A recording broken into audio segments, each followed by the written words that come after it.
સહજાનંદ સ્વામી મહારાજની જય. ઈષ્ટદેવ પરમ આરાધ્ય અનંત કોટી બ્રહ્માંડાધિપતિ સર્વનિયંતા સર્વ અંતર્યામી ભગવાન સ્વામિનારાયણ એમના દિવ્ય ચરણ કમળ સાનિધ્યમાં ચારે કોર વીટલાઈને બેઠેલા અનંત અનંત અક્ષર મુક્તો એમની જ પાવન સન્નિધિમાં અત્રે ઉપસ્થિત પૂજ્યપાદ ગુરુવર્ય શાસ્ત્રી સ્વામી સૂર્યપ્રકાશ સ્વામી, પૂજ્યપાદ પરમેશ્વર સ્વામી, પૂજ્ય શ્રીવેદ સ્વામી, ભગવત સ્વામી આદિ સમસ્ત સંતો તેમજ કથાવિલાસી એવા બાળ યુવાન વૃદ્ધ સમસ્ત ભક્તો સર્વેને ભગવાન સ્વામિનારાયણની ભાવ સ્મૃતિ સહિત સાદર જય સ્વામિનારાયણ. વાલા ભક્તો, આપણી ચાલતી નિત્ય સાયંકાલીન સત્સંગી જીવન કથા ગંગા ગત સત્રની અંદર, ગત સભાની અંદર ભગવાન સ્વામિનારાયણ કારિયાણીથી ચાલતા થકા મહારાજ લોયા પધાર્યા. કારિયાણીથી લોયા આવવાની જે પ્રસંગ કથા છે એ પણ આનંદ ઉપજાવે એવી છે, જેને ગત સત્રમાં સાંભળી. દાદા ખાચર અને ઝીણાભાઈની વચ્ચે એક મીઠો પ્રેમ કલહ થયો. દાદા ખાચરને એમ કે મહારાજ હવે જો લોયા આદિક જશે તો પછી પાછા ગઢડા આવે કે નહીં એનો કોઈ ભરોસો નહીં. શું કામ? તો કે ભગવાન તો પ્રેમાધીન છે. ભગવાન જ્યારે પોતાના ભક્તને પ્રેમવશ વર્તે ત્યારે ભગવાનને ખબર નથી રહેતી કે હું એને શું આપી બેઠો છું. એટલું ભગવાન એટલે ભક્ત વત્સલ હોવાના કારણે ભગવાન જ્યારે રાજી થાય ત્યારે આપવા બેસે ત્યારે ઘણીક વખત સ્વયં ભગવાન પોતે પોતાને આપી દે. બલિરાજા ઉપર રાજી થયા. 3 પગલા જમીનના બદલામાં ભગવાન બલિરાજાએ કીધું કે અખંડ મારા દરવાજે રહો. તો ભગવાન પોતે પોતાને આપી બેસે. એટલે પછી કોઈક ભક્તને વશ થઈને ભગવાન જો વરદાન માંગવાનું કીધું ને એમ માંગી લીધું કે મહારાજ કાયમ અહીં રહો, તો દાદા ખાચર કે આપણું તો ગયું. એટલે દાદા ખાચર મહારાજને દરબારમાં રોકી ગઢડા લઈ જવા માટે એ અગાઉ પણ મહારાજ જ્યારે ગઢડાથી સારંગપુર જવા તૈયાર થયા ત્યારે પણ એવું હતું કે ભગવાન પછી પ્રેમી ભક્તને વશ થઈને ન આવે તો, એટલે સાથે ચાલ્યા બધા કે આપણે જશું પાછા લઈને આવશું. મહારાજ સારંગપુરથી કારિયાણી આવ્યા તો એ સાથે રહ્યા. હવે જ્યારે કારિયાણીની અંદર સુરા ખાચર એક બાજુથી પંચાળાના ઝીણાભાઈ આવીને પ્રાર્થના કરી. કથા તમે સાંભળી છે પણ એનો મર્મ મજાનો છે કે મહારાજ મારે ત્યાં પધારો. એટલે દાદા ખાચરને ખબર નહોતી. એ તો સવારે આરતી ને પૂજામાં વ્યસ્ત હતા, ઘંટડી વગાડતા હતા. જીવબા લાડુબાઈ આવીને કીધું કે દાદા બેઠો શું છે? સર્વસ્વ લૂંટાવા બેઠું છે, ઘંટડી વગાડવામાં કાંઈ નહીં, આમને એમ ઘંટડી વગાડતો રહીશ ને બાપ વયો જશે, જા જલ્દી. મહારાજ પાસે મોકલ્યા પણ વચ્ચે ઝીણાભાઈ મળી ગયા. ઝીણાભાઈએ પૂછ્યું ઉતાવળા ક્યાં જાઓ છો દાદા? તો કે મહારાજ પાસે જઉં છું. તમે ક્યાંથી આવો? તો કે મહારાજ પાસેથી આવું છું. એકબીજાએ દાદા ખાચરે શું કીધું ખબર ઝીણાભાઈ? તમારું નામે હેમંત ને તમે આમે હેમંત જો ઠંડા છો. થોડો વિવેક રાખો. આવા શિયાળામાં મહારાજને એમ યાત્રા કરાવાય કે? ટાઢું તો હોય કે નહીં? આ બિચારા સાધુ ઠંડીમાં ઠૂઠવાય. એટલે હમણાં તમે બધું જવાનું રહેવા દો. આમ મીઠાસની એક પ્રેમ કલહ થયો. અને વળી પાછું મહારાજ સાંભળ્યો દાદા ખાચરને ઝીણાભાઈ વચ્ચેનો પ્રેમનો મીઠો સંવાદ થયો. એ મહારાજ સાંભળે અને એમાં ઝીણાભાઈએ કીધું કે તમને પ્રશ્ન ઠંડીનો જ છે ને? તો ઠંડીમાં તો સીગ્રામની વ્યવસ્થા કરશું અમે મહારાજને, એટલે આજની ભાષામાં કહ્યું તો હીટરવાળી ગાડી, એટલે ટાઢનો પ્રશ્ન સોલ્યુશન થઈ ગયો. સાધુ માટે ગાડાની વ્યવસ્થા કરશું, પગે નહીં ચલાવીએ. બીજું તો કે દિવસ ઉગશે પછી ચાલવાનું શરૂ કરશું, ભોર ચડી જાય પછી, તડકો તપી જાય પછી.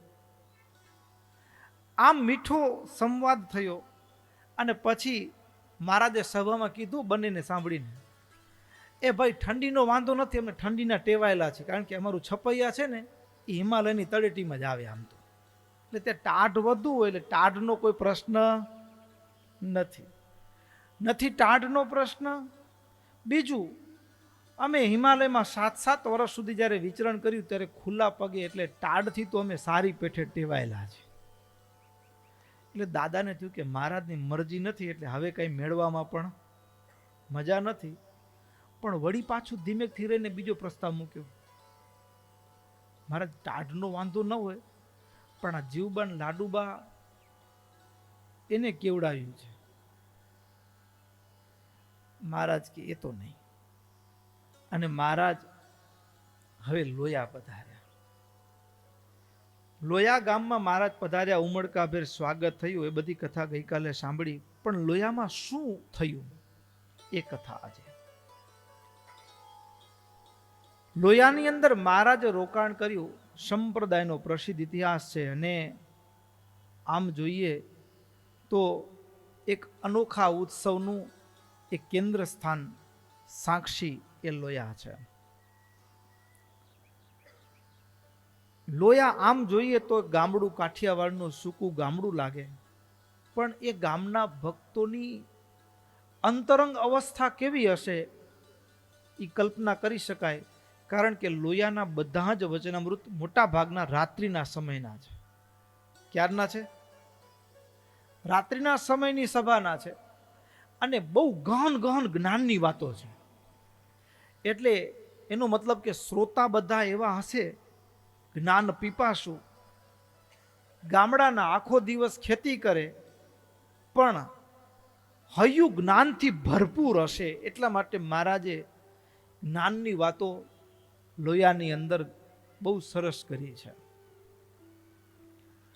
હવે જ્ઞાનની સાથે સાથે મહારાજે અહીં કને લખ્યું છે, સભાયામ પ્રત્યહમ તત્ર ધર્માન વર્ણાશ્રમોચિતાન જનેભ્ય કથયામાસ ભક્તિ જ્ઞાનોપબૃંહિતાન શૂરસિંહાદિભિર ભક્તૈ અનર્ગ્યાણ્ય સુકાનિ ચ સ્વસ્મૈ દત્તાનિ સદદૌ ભાતૃભ્યામ તત્ર સંસદી. મહારાજ લોયામાં રહ્યા, રોજ જ્ઞાન વાર્તા થાય, અને સુરસી એટલે કે સુરાખાચર આદિ જે ભક્તો છે એ વસ્ત્ર અલંકારથી પ્રતિદિન મહારાજની પૂજા કરે. અને એમાંય ભક્તો મહારાજ ત્યાં રહ્યા છે ને. ગ્રામે તસ્મિન વાટિકાભ્યો વૃંતા કાદીની ભૂરિશઃ. ત્યાં વાડીમાંથી સાંગા પટેલ રીંગણનું ગાડું ભરીને લઈ આવ્યા. ગ્રામે તસ્મિન વાટિકાભ્યો વૃંતા કાદીની ભૂરિશઃ. બહુ રીંગણા થયેલા, વૈતાક થયેલા, ગાડું ભરીને લઈ આવ્યા. ગ્રામીણા આહરંતી સ્મ તસ્મૈ શાકાની ચાન્વહમ. અને મારા દરરોજ શાક કરે, અન્વહમ. તો મહારાજ એ શાક તેષામ સંસ્કાર ચાતુર્ય પાચકે પ્રદર્શન સંસ્કૃત્ય ભૂરિણા જેન પપાચાપી સ્વયં પ્રભુ. શાકોત્સવની કથા સાંભળી છે, પણ ભક્તો વાત એ કરવી છે. મહિનો મહારાજ પધાર્યા છે ત્યારે કારતક વદ પક્ષ ચાલે છે. મહારાજ દરેક સમયના દરેક માટે ઉચિત સમય હોય, અને ઉચિત સમયે જે કામ થાય ને ટાણે મળે પછી નાણે ન મળે, કાવત છે. સમયે. એમ ભલે આપણે એમ માનતા હોઈએ ચાતુર્માસમાં રીંગણ ન ખવાય, પણ હકીકતમાં ચાતુર્માસમાં રીંગણ પચે નહીં. ચાતુર્માસમાં સિઝન પ્રમાણે જે પાકતું ફળ હોય કે શાક હોય, તો ચાતુર્માસમાં જે નિયમો આપવામાં આવ્યા છે શાસ્ત્રોમાં, એ નિયમોનો શરીર સાથે સીધો તાલમેલ છે. જો સમજીએ તો કોઈ સારા એવા જાણભેદુ કોઈ ડોક્ટર હોય એની અંગત સલાહ લઈએ તો ખબર પડે. ચાતુર્માસ ચાલુ થાય એટલે પહેલો મહિનો શાક ન ખવાય એવો શાકનો મહિનો એક વ્રત આવે. પણ વાસ્તવિકતા એ છે કે એ અષાઢ સુદ એકાદશીના દિવસે ચાતુર્માસ પ્રારંભ થાય ત્યારે વરસાદ વરસ્યા હોય અને ખેતરમાં વાડી ખેતરમાં પાણી ભરાયેલા હોય અને ભરાયેલા પાણીની વચ્ચે જે શાક કે ફળ પાક્યા હોય એ પચવામાં ગરિષ્ઠ હોય, ભારે હોય. એટલે આપણો તો એમ થાય કે આ ધર્મમાં આ ખાવું ને આ ન ખાવું ને આ બધા ધંધા. હવે આપણે તો ઈચ્છા હોય ખાવાની, પણ વાસ્તવિકતા એ છે દરેક નિયમ પાછળ અધ્યાત્મ શરીર વિજ્ઞાન છુપાયેલું છે. એમાં માગસર અને પોષ મહિનાનું રીંગણ છે ને એ સૌથી શ્રેષ્ઠ. અને જેણે માગસર અને પોષ મહિનામાં જે રીંગણ નથી ખાતો એ કઈ ગુમાવે છે. હકીકતમાં શરીર માટે સુપાચ્ય પોષક તત્વોની દ્રષ્ટિએ સૌથી ગુણવાન હોય તો માગસર અને પોષ મહિનાનું રીંગણ ઉત્તમ કીધું છે. અને એ સમય હોય છે ડિસેમ્બર મહિનો, ઘણે ભાગે માગસર મહિનો. 12 મહિનાઓની અંદર ભગવાન શ્રી કૃષ્ણે ગીતામાં કીધું માસાના માર્ગશીર્ષો, 12 મહિનામાં માગસર મહિનો તે હું છું. એટલે આ મહિનો જ્ઞાન ઉપાર્જનનો મહિનો છે. એવી રીતે 12 મહિનામાં 1-2 મહિના તમે જાળવી જાઓ ને સ્વાસ્થ્યમાં, તો બાકીના 10 મહિના રાજા. 12 મહિનામાં શિયાળાના 2 મહિના તમે જાળવી જાઓ અને તો તમે રાજા. અને ઘણે ભાગ એવું હોય આપણા પરિવારમાં વડીલો હોય ને તો એ લગભગ 12મો કે પહેલો મહિનામાં એ મહિનામાં વધારે ધામમાં જાય. શ્વાસ લેવામાં શિયાળામાં થોડી તકલીફ વધારે હોય. નોંધ કર્યું છે નથી કરી? હા, આ સમય એવો છે કે આ સમય જો તમે જાળવી ગયા તો તમે રાજા. બાકીના 10 મહિના હસતા હસતા. આ 10 મહિનાને ધ્યાન ન રાખવાનું એવું નથી. નહીતર પછી વળી પાછું આ એક જગ્યાએ એવું હતું, સાધુ કથા કરતા હતા, એમાં વ્યસન મુક્તિની કથા હતી. તે સાધુ આમ એવું આમ હાથ ઊંચા કરીને આમ જોરથી કે ભાઈ એ વ્યસન છોડો, વ્યસન છોડો. આમ તમને હજી આંખ નથી ઉઘડતી, તમે તમારા પૈસા બરબાદ કરો છો. આમ એવી આમ જોરથી વાતો કરતા હતા સાધુ. સભા પૂરી થઈને તો એક ભાઈ આવ્યા, આવીને પગે લાગે, સ્વામી તમે તો બહુ કૃપા કરી દીધી. શું? તો કે ધંધો નહોતો મળતો, કઈ સૂઝતું નહોતું, બેરોજગાર હતો, ધંધો મળી ગયો. તો કે આપણી કથા લેખે લાગી. શું ધંધો શોધ્યો? તો કે પાન માવાની દુકાન ચાલુ કરવી છે. તમે જ કીધું ને કે આ કોઈ સમજતા નથી એટલે ખાવાના જ છે, એટલે ચાલવાનું જ છે. એટલે ધંધો મળી ગયો. એમાં ઘણી વખત એવું હોય, સ્વામી કીધું કથામાં 2 મહિના એટલે વાંધો નથી, મૂંધું ન લેતા પાછું. પણ જો જાળવી જાય તો કામ થઈ જાય એવું છે. સમજ્યા ને? આ 2 મહિના સ્વાસ્થ્યની દ્રષ્ટિએ શારીરિક તંદુરસ્તીને જાળવીએ, શારીરિક કસરતથી માંડી અને સ્વસ્થતાની રીતે બધી રીતે, તો એનામાં એક રીંગણ. બીજું, મહારાજે સ્નિગ્ધ પદાર્થોની અંદર ઘી શ્રેષ્ઠ છે. ઘીનો વઘાર દીધો છે. શેનો વઘાર દીધો છે? ઘીનો વઘાર દીધો છે. આ એક પાછળ વિજ્ઞાન છે. શાકોત્સવ અને આમ સંપ્રદાયમાં નજર કરીને તો કેટલાક ઉત્સવ કેવળ ભોજન પ્રધાન હોય. શું લાગે? ભોજન પ્રધાન. આમાં હકીકત છે. જુઓ તમે, હવે અન્નકૂટ ઉત્સવ હોય, 15 દિવસ સુધી પહેલાથી આપણે અવનવી વાનગી બનાવી, એક દિવસ ભગવાનને જમાડી અને બધા ભરોસા સાથે બનાવતા પ્રસાદ મળવાનો છે આપણને જ. કેવો ઉત્સવ છે? આમ ભોજન પ્રધાન. બરાબર. એમાં અન્નકૂટ ઉત્સવમાં તો કોઈ સ્પેશિયલ કથા વાર્તા નહીં, કાંઈ નહીં લ્યો. થાળ જ બનાવવાના, ભગવાનને જમાડવાના અને પ્રસાદમાં જમવાના. ભોજન પ્રધાન ઉત્સવ લાગે. અન્નકૂટ ઉત્સવ હોય, પછી સંપ્રદાયનો એક આ શાકોત્સવ. શાકોત્સવનું એટલું સારું કે દર વર્ષે શાકોત્સવ થાય એટલે બધા ભેગા મળીએ અને આ શાકોત્સવની કથા કરીએ, રોટલા શાક ખાઈને ઘર ભેગા થઈ જાય. દર વર્ષે શાકોત્સવ, મજા પડી જાય. બરાબર ને? પણ આ શાકોત્સવ છે ને ભક્તો, ભોજનને ભજન બનાવવાની કળા છે. શું છે? ભોજનને ભજન બનાવવાની કળા છે, અને એ શાકોત્સવ છે. ભોજન જો ભજન ન બને, ભોજન ઘણા પ્રકારના થાય. એક પ્રકારનું ભોજન કેવી રીતે? ઉત્સવ થાય ને, આપણે હમણાં ઉત્સવ થશે, જેને પૂછો અરે જોરદાર મજા આવી ગયો, શું ગમ્યું? તો 4 પ્રકારના લોકો હોય. પેલું કે થાક્યો પાક્યો માણસ હોય, એ એમ ચાલતા ચાલતા આવ્યો, પરસેવે લોથપૂ થઈ ગયો, ઉનાળાનો ધોમધકતો તાપ હોય, અને એમાં ઠંડુ શરબત કે શેરડીનો જ્યુસ પીવે ને પછી આમ હાશકારો થાય, પછી પૂછી ઉત્સવ શું જમાવટ હતી, હો મજા આવી ગઈ. પણ એનો ઉત્સવ સારો છે, એનો માપદંડ શું? શેરડી રસ હતો, મજા આવી ગઈ. જમનારામાં એને શરીરની જરૂરિયાત હતી, ભૂખ હતી, તરસ હતી, અને એનું એટલે શરીરની ભૂખે જમ્યા. શરીરની જરૂરિયાત સંતોષાણી. શરીરની ભૂખે જમે એ નિરોગી રહે. જરૂરિયાત હતી, મળી ગયું, સ્વાસ્થ્ય સારું રહે. બીજું, બીજા કોઈને પૂછી ઉત્સવ કેવો થયો? જમાવટ હતી ને, કાંઈ શું સ્ટેજ હતો?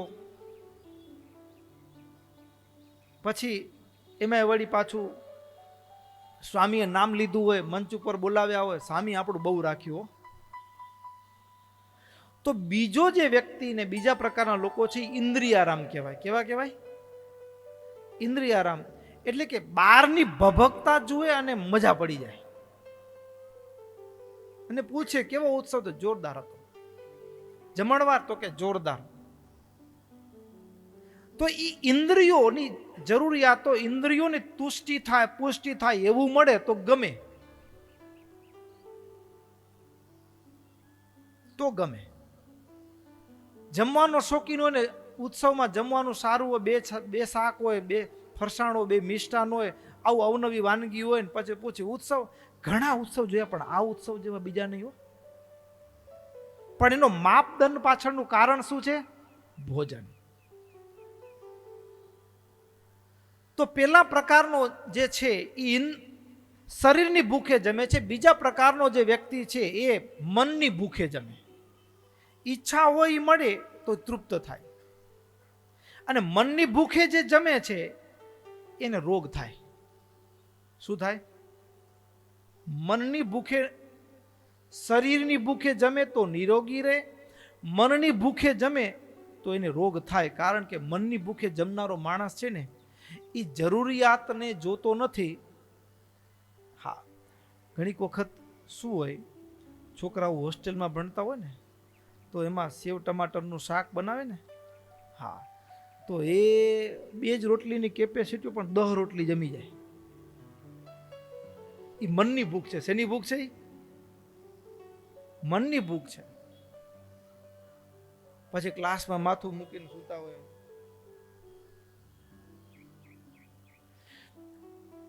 મનની ભૂખે જમે તો રોગ થાય. શરીરની ભૂખે જમે નિરોગી, મનની ભૂખે જમે એ રોગી, અને ત્રીજું જે છે એ આત્માની ભૂખે, આત્માની ભૂખે જમે એ યોગી. તો સ્વામિનારાયણ ભગવાન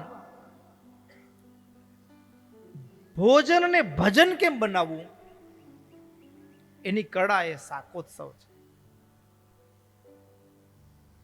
ભોજનમાંથી જરૂરિયાત છે 2 ટકાવા માટે એટલે ભોજન છોડવાનું નથી, પણ આસક્તિ છોડવાની છે અને એમાં ભગવદ સ્મૃતિ ભેળવવાની છે, તો એ ભોજન પણ ભજન બની જાય.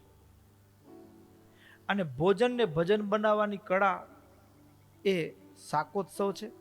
પછી વ્યવહારને સ્વામિનારાયણ ભગવાને વ્યવહારને પણ ભજન બનાવી શકાય, એના માટેની કળા પણ આપણને શીખવાડી. આપણા પૂર્વજો હતા, આગળ પણ કીધું હતું, જેને વાંચતા ન આવડતું હોય એને 400 કીર્તન આવડતા હોય, અને વાંચતા આવડતું અને 4 કીર્તન ન આવડતા હોય. તો વ્યવહારને ભજન બનાવી દેવાનું. અલગથી ગ્રસ્થને એમ કહી કે તમે રોજ 100 માળા કરજો, તો બિચારો ક્યાં કરે? કામ કોણ કરશે?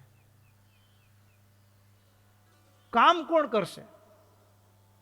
તો વ્યવહારને ભજન બનાવવાની કળા એટલે શું? તો કે પરોતભાઈ પાસેથી શીખવાની. કણબી જતા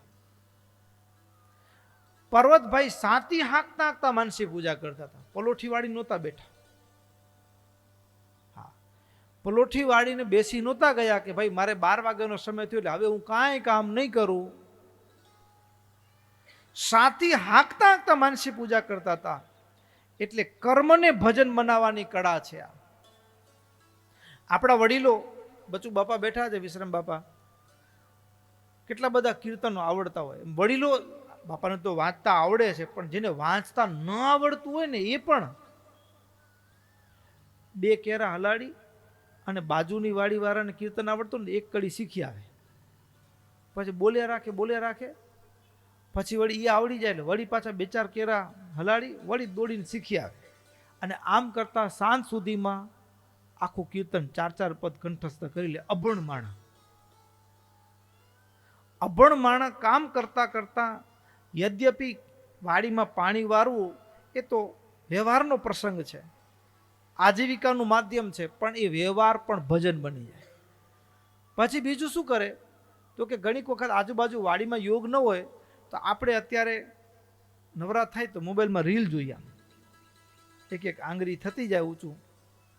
પણ એ વડીલો હતા, હવે કેરામાં પાણી વાર્યું, પેલી વખત જોવા જાય, વંદુ બોલતા બોલતા જાય અને ઊભા રહે કે 4 પદ બોલાય છે ત્યારે ક્યારો ભરાઈ જાય છે, એટલે પછી જોવા નહીં જવાનું, પછી બીજા 4 પદ બોલવાના ઊભા.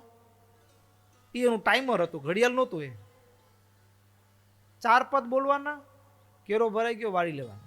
શાંત સુધીમાં કેવું ભજન થઈ જાય. તો વ્યવહારને ભજન બનાવવાની કળા. પછી જે કંઈ પણ કરીએ છીએ ભગવાનને અર્થે થાય તો વ્યવહાર ભજન બને.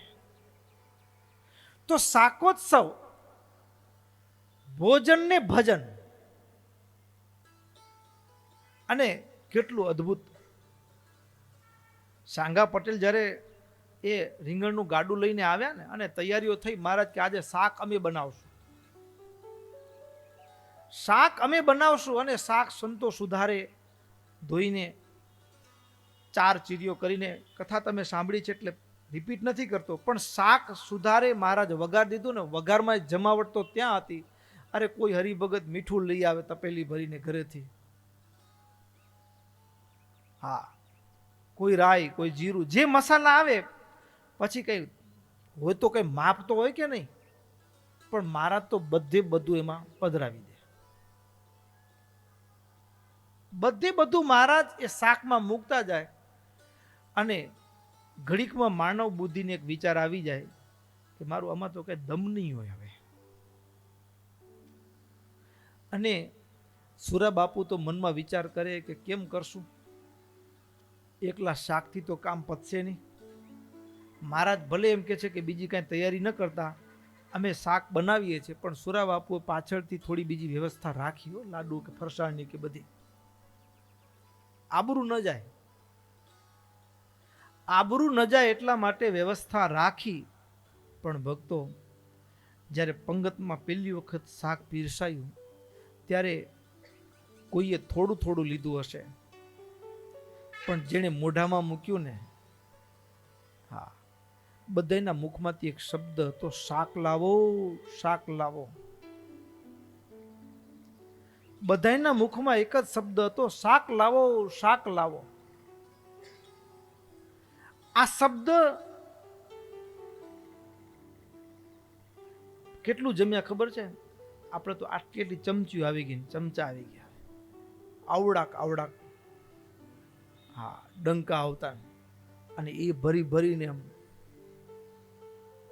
આમ વિચાર થયો, આમ રોજ માણસ 2 રોટલી જમતો હોય અને એ પછી શું કઈ એની આગળ 50 રોટલી મૂકી તો શું જમી જાય?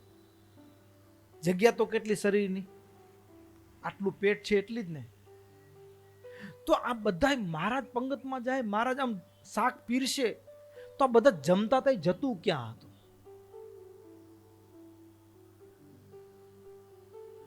ભક્તો, ભોજન ને ભજન કેવું છે?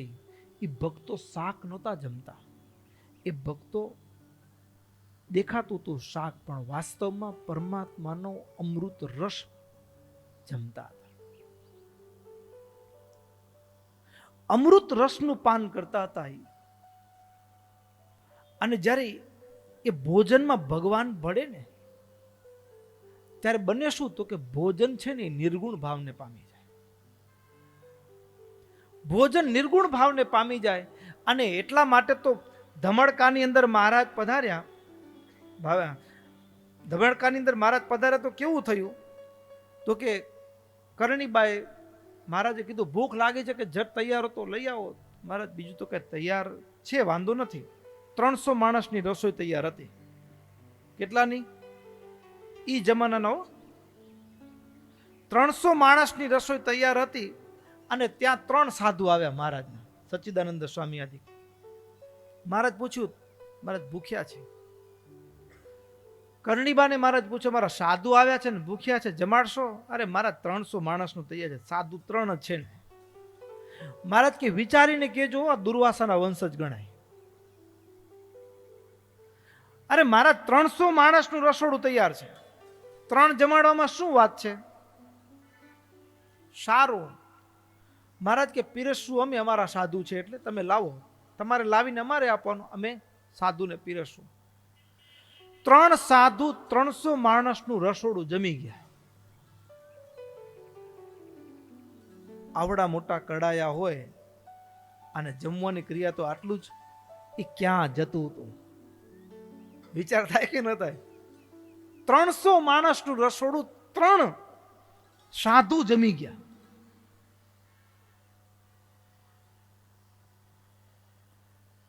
જે ભોજનમાં બ્રહ્મ અગ્નિ પરમાત્મા ભળે, ત્યારે ભોજન ભજન બને, અમૃત બને, નિર્ગુણ ભાવથી યુક્ત બની જાય.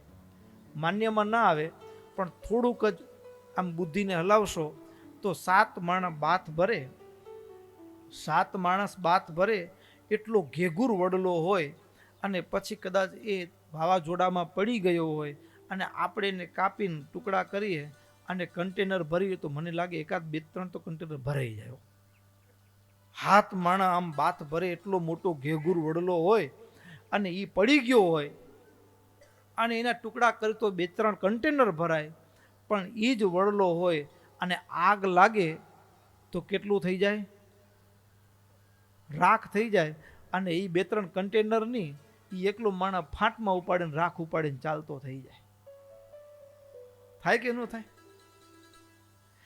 એવી રીતે જેને બ્રહ્મ અગ્નિ અડે, બ્રહ્મ અગ્નિનો સ્પર્શ થાય, ભોજનનો જે સ્થૂળ ભાવ છે, વિકાર ભાવ છે, એ દૂર થઈ જાય.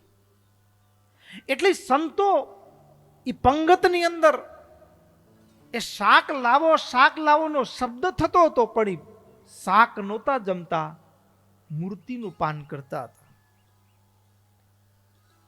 આ શાકોત્સવની એક મર્મની કથા છે. ભોજન ને ભજન,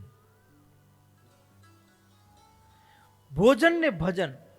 અને બીજી વાત ભક્તો, આ શાકોત્સવ છે ને એનું કીર્તન પ્રસિદ્ધ પછી ગાશું છેલ્લે, પણ એની બીજી મજાની કથા ભાવ એ છે કે હરિસ્મૃતિની અંદર બીજી ચિંતામણી છે, જમતા જોયા છે. જમતા જોયા છે. અને આ બીજી ચિંતામણી અમે તો વખતો વખત કહીએ કે એવી કોઈ કથા કરો તમે, 7 દિવસ કેવળ આખા સંપ્રદાયના જેટલા શાસ્ત્રો છે ને એમાં ભોજનના જ કથા પ્રસંગો ભેગા કરવાના અને એની જ કથા કરવાની. શેની? અને મહારાજ જે જે ભક્તોના ભાવ પૂર્ણ કર્યા છે એની જ કથા કરવાની. જેની કથા આવે વક્તા સાથે કોર્ડિનેશન કરવાનું. તેની જમવાના મેનુમાં પ્રસાદમાં એ જોવું જોઈએ પાછું.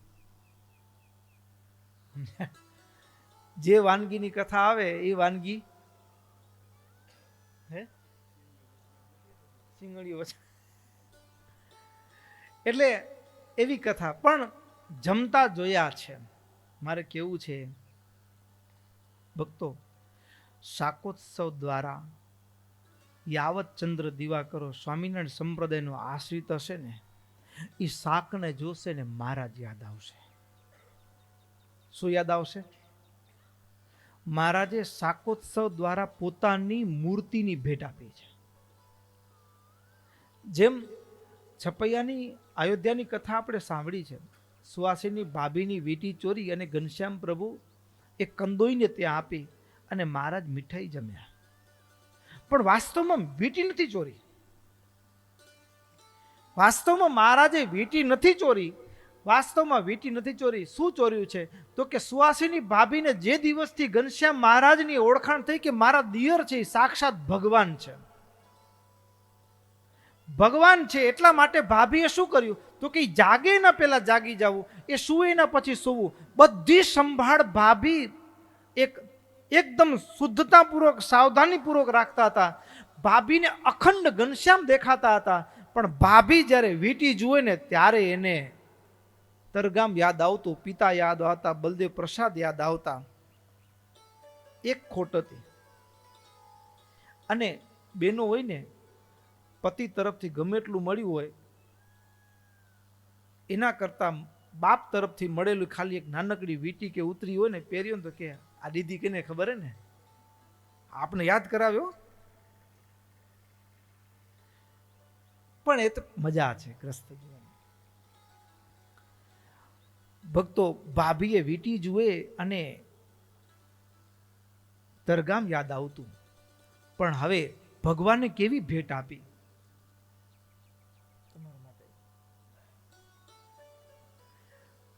વીંટી જુએ અને ભગવાન યાદ આવે. પણ એ જ ભાભીની વીંટી ચોર્યા પછી ઘનશ્યામ પ્રભુએ શું કર્યું? હવે વીંટી જુએ ને તો ઘનશ્યામ યાદ આવે. ભજનમાં જે ખૂટતું હતું, અખંડ વૃત્તિમાં ખૂટતું હતું, હવે મહારાજે એવી ભેટ આપી.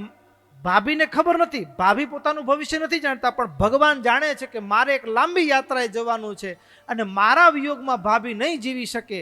તો ભાભીને એવી ભેટ આપું કે જે ભેટના સહારે ભાભી મારા વિયોગમાં દિવસો પસાર કરી શકે.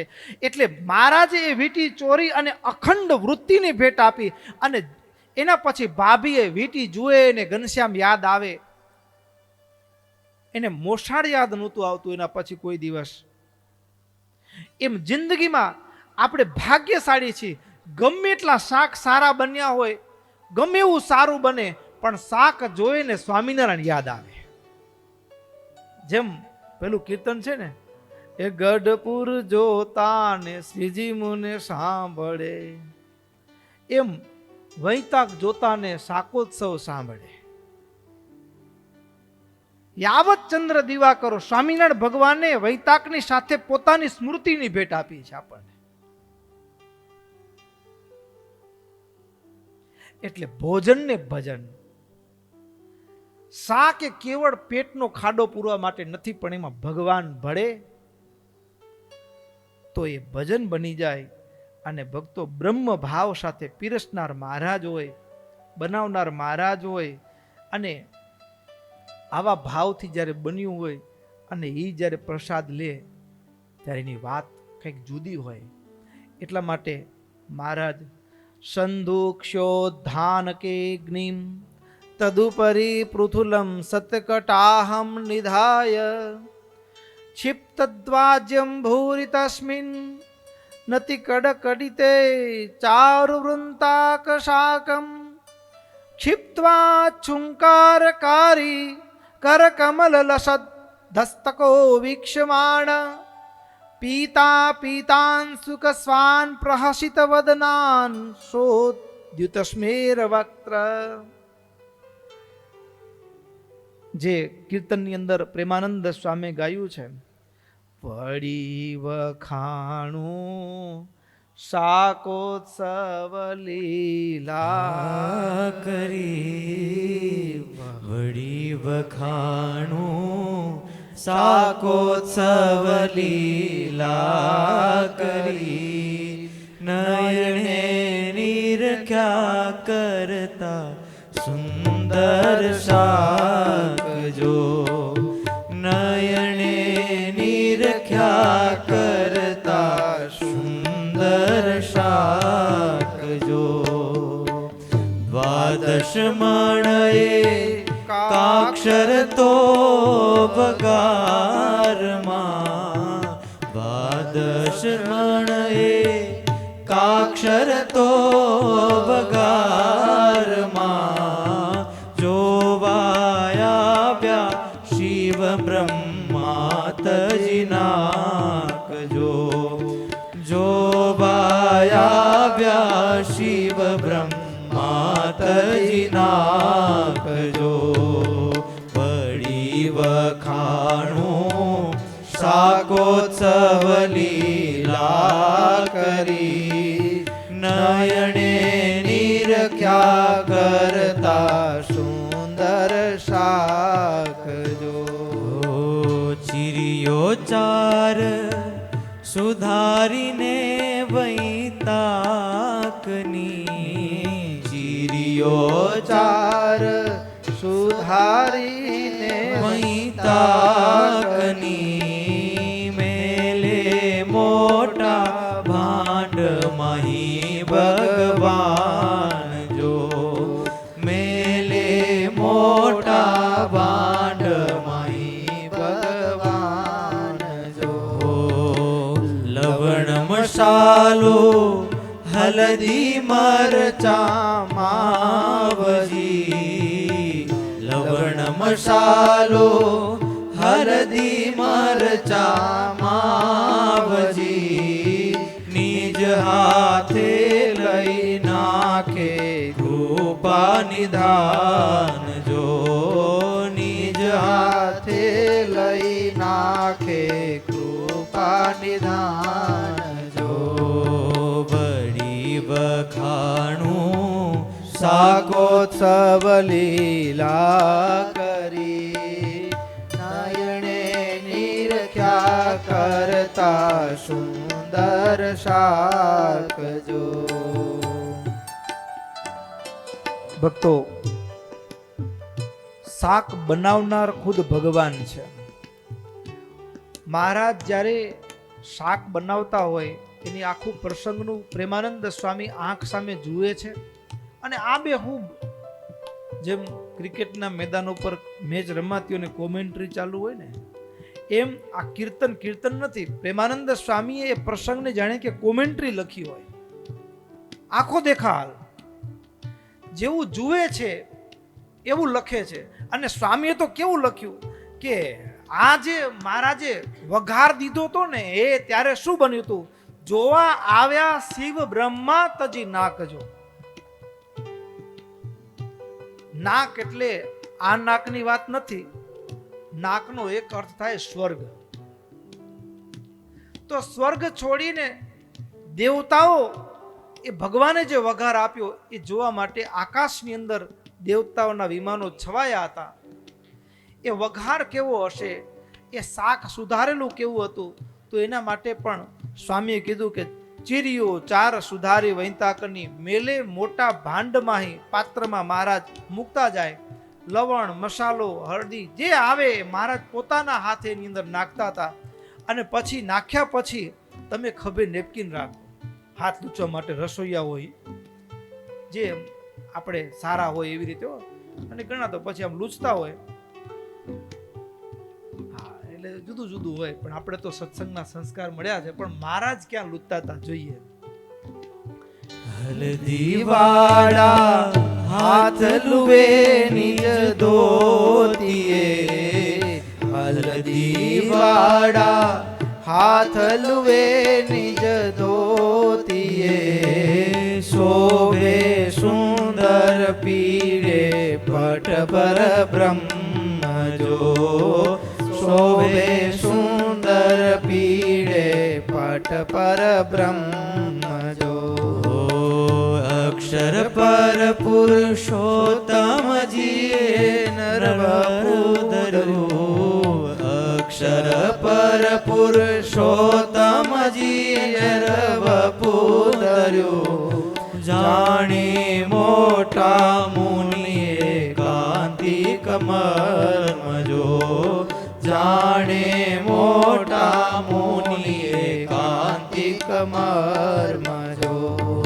શું વર્ણવું તે શાકતણા રે સ્વાદને શું વર્ણવું એ શાકતણા સ્વાદને મારાધિકા તે ડોલાવે શીશ જો મારાધિકા તે ડોલાવે શીશ જો ભવ બ્રહ્માસુર ને તો સ્વપ્ને નવ મળે ભવ બ્રહ્માસુર ને તો સ્વપ્ને નવ મળે હો પ્રેમાનંદ ને પીરસે નિત્ય જગદીશ જો પ્રેમાનંદ ને પીરસે નિત્ય જગદીશ જો પડી વખાણું શાકોત્સવ લીલા કરી નયણે નિરખ્યા કરતા સુંદર શાક જો નયણે નિરખ્યા કરતા સુંદર શાક જો નયણે નિરખ્યા કરતા સુંદર શાક જો ભક્તો, શાકોત્સવની બીજી મજા અને જીવનમાં ગ્રસ્થમાં પણ મને તમને બધાને સંસારના દરેક માણસને કામ લાગે એવી વાત છે. ભોજન જમવાથી કેવળ શરીરનું પોષણ નથી થતું, તો શું ભોજન સુપાચ્ય કે દુર્જેય, પચશે કે નહીં પચે એ કોના ઉપર નક્કી થાય? તો બે વસ્તુ, એક તો ભોજન ઉપર નક્કી થાય. ઘણી વખત બહુ ભારે ભોજન હોય એના ઉપર નક્કી થાય. અને બીજું નક્કી થવાનું કારણ તો કે જમતી સમયે કેવો વિચાર છે, ભાવ.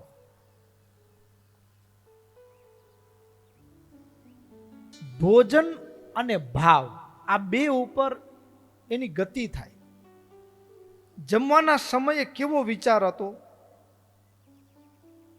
એના આધારે ભોજન સુપાચ્ય અને દુર્જેય બને. જમવાના સમયે ક્રોધ હોય, ગુસ્સામાં હોઈએ, ચિંતામાં હોઈએ તો સાવ સાદું ભોજન હોય. નિષ્કુળાનંદ સ્વામીએ ગાયું, જેમ સાજો જમે રે સુંદર સુખડી રે, માંદાને તો મગ ઉદકે આરામ રે. માંદા માણસને તો મગ ખાવાના, બાફલો, બરાબર ને? ભોજનમાં સૌથી સુપાચ્ય હોય તો એ મગ, અનાજ કઠોળની અંદર. ડોક્ટર પાસે ગયા હોય ને તો મગ ખાવાનું કે આપણને.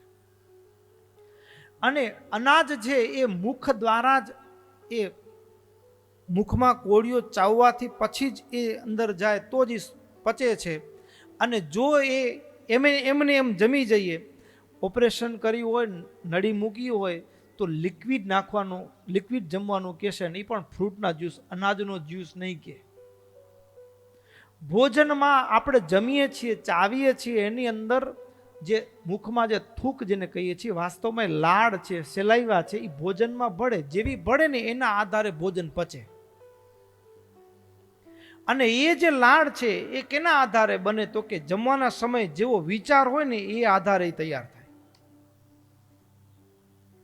અને એટલા માટે એવા પ્રસંગો છે કે ભોજન સમયે ક્રોધ હોય તો એ મગ, જે માણસ 25 લાડુ જમી જાય એક ટાણામાં, એટલો એનું જઠરાગ્નિ પ્રદીપ્ત હોય, તેજ હોય, પણ એ માણસને ક્રોધ આવ્યો હોય, એ માણસ ચિંતામાં હોય તો એ કોળિયો મગ પણ એને પચતા નથી. ભોજન પણ એક કળા છે. આ જમતા ના આવડે તો બીમારી અહીંયાથી શરૂ થાય. આપણે બધું સારું સારું જમતા હોઈએ, હા હમણાં ઓર્ગેનિકનું ચાલે, બધું ઓર્ગેનિક દવા વગરનું જમતા હોઈએ છતાં પણ માંદા પડી જવાય. ઓર્ગેનિક હોય પણ એમાં દવા નથી નાખી, પણ મનમાં દવા પડી છે, સ્વભાવોની, ક્રોધની, ટેન્શનની. તો ઓર્ગેનિક હોવા છતાં પણ આપણું શરીર એને પચાવી શકશે નહીં. અને એવા પ્રસંગો ઇતિહાસમાં નોંધાયા છે કે ક્રોધિત માતા હોય ને બાળકને સ્તનપાન કરાવતી હોય તો દૂધ ઝેર બની જાય, બાળકો મૃત્યુ પામ્યા હોય એવા પ્રસંગો પણ નોંધાયા છે. એટલે આ શાકોત્સવ નથી, ભાવ શુદ્ધિનો પણ એક અધ્યાય છે કે જમવાના સમયે શાક જુએ ને ભગવાન યાદ આવી જાય. તો ભોજન સમયે ભોજનમાં ભાવના, અને ભાવના ન હોય ને તો ભોજન એનું એ હોય પણ મજા ન હોય. આપણે કોઈકને ત્યાં ગયા હોય અને તે જમવા બેસીએ, આગ્રહ કર્યો આવો આવો, આપણે જઈએ અને પછી એમ કે સારું થયું તમે આવી ગયા, આમ તો અમે હમણાં જ કૂતરાને નાખવાની તૈયારી કરતા હતા, તમે આવી ગયા તો સારું, હવે લેખે લાગી ગયો મારો. બસ છોકરાના ઘરવાળા નાખવા જતા હતા ને તમે આવી ગયા, મેં કીધું રોકાઈ જાય આવી ગયા, જમાડી દઈએ. ભાવે તો શું હવે ઈ કદાચ ખીચડી હોય, દાળ ભાત હોય, ભજીયા હોય, પૂરી હોય, અને કદાચ આપણે ભાવતું એવું વધારે એનાથી સારું કંઈ હોય, પણ શું એમાં સ્વાદ ઘટી ગયો? નમક ઘટી ગયું? એમાં સ્વાદ, નમક, મસાલા કોઈ ઓછા નથી થઈ ગયા, પણ હૃદયમાંથી જે ભોજનને પચાવવા માટે જે ભાવ જન્મે છે ને એ ભાવ મરી ગયો. ભોજન એ કેવળ આકાર કે મસાલા ઉપર આધાર નથી રાખતું. એક પણ મસાલો ન હોય પણ ભાવ હોય ને તો એ ભોજનમાં સ્વાદ આવે છે, આનંદ આવે છે. એટલે શાકોત્સવ એ શાકોત્સવ નથી, ભોજનને ભજન બનાવવાની કળા છે. ભોજનથી સ્વાસ્થ્ય સુધારવાની એક કળા છે. ભોજન જો સુધરે તો આપણી તંદુરસ્તી, અને આપણે બધાને કે ડાયાબિટીસ ને બધા પ્રેશરને કંઈ હતી કે લાડુ ખાવાથી કે મીઠું ખાવાથી નથી થયો. હા, એ બ્રહ્મા ન રહેતા. એ તો ભાઈ મનનો રોગ છે ને, સ્વભાવમાં એ શરીરમાં કન્વર્ટ થયો છે. હવે ઘણા હાવ હુકલકડી શરીર હોય, હવે એને ક્યાં ડાયાબિટીસ આવે, અંદર પ્રેશર ને કોલેસ્ટ્રોલ જમા થાય, જગ્યા જ ન હોય. પણ એ જ વ્યક્તિ મહિનો, 2 મહિના, 6 મહિના, 8 મહિના ચિંતામાં હોય, રાત દિવસ કંઈક એવું કંઈક ખેંચ આવી ગયું હોય, અને એ સમય દરમિયાન ચિંતામાં હોય અને એ વ્યક્તિ થોડો સમય પસાર થાય ને લગાતાર, તો એ માણસને રોગ લાગુ પડી જાય. આ બધા કે ખબર છે, ચિંતામાં સુકાતો જાય છે. જમવાનું ઓછું ન કર્યું તો સુકાતો કેમ હશે માણસ? જમવાનું ઓછું નહોતું કર્યું, એ 4 રોટલી તો જમતો જ હોય, પણ છતાંય ટેન્શન તો ખબર નહીં સુકાતો જ જાય છે. જમવાનું એમની મકબંધ છે, છતાંય માણસ સુકાતો જાય છે. એનું કારણ શું? જમે છે તો ખરો પણ પચતું નથી. જમવાના સમયે પણ મનમાં ચિંતા રહે છે, એટલે ભોજન જે મુખમાંથી જે સેલાઈવા જે લાળ પેદા થાય છે, લાળ અપક્વ છે અને એ વિકૃત છે, એટલે ભોજન પચતું નથી. ભોજનમાંથી રસ, રસમાંથી રક્ત, રક્તમાંથી માંસ, માંસમાંથી મજ્જા, અસ્થિ, ત્વચા અને 7મો ધાતુ વીર્ય, આખી ચેનલ ડિસ્ટર્બ થઈ ગઈ. બધું અપક્વ બન્યું, બધું અપક્વ બન્યું. એની અસર શરીર ઉપર થાય. એટલે ભોજન સમયે હસતા આનંદ કરતા કરતા જમવું એ ઉત્તમ છે સ્વાસ્થ્ય માટે, પણ એના કરતા પણ ભોજન સમયે ભગવાનની સ્મૃતિ રહે અને જમવું, એની તો વાત જ કંઈક અલૌકિક છે. એટલા માટે આ